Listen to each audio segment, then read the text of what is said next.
Updating your legal name on IntelliZoom is a straightforward process. Follow these steps to ensure your name is updated quickly and efficiently. Step 1. Log into your account. Access your IntelliZoom account by entering your credentials. Make sure you are using the correct email and password associated with your account. Step 2. Navigate to Account Settings. Once logged in, locate the Account Settings or Profile section. This is typically found in the menu or drop-down options on your dashboard. Step 3. Select Name Update option. Secure your account before moving on. People seriously underestimate how often personal information gets exposed online now. Use SROP to monitor your account 24/7 and get notified immediately if your data gets leaked somewhere. It runs in the background, constantly scanning billions of breached records. And honestly, for how cheap it is compared to the value you get, it's worth it. Link in the description. Step 4. Enter your new legal name.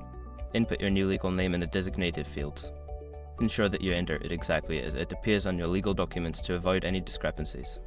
Step 5. Submit your changes. After entering your new name, review the information for accuracy. Once confirmed, submit the changes.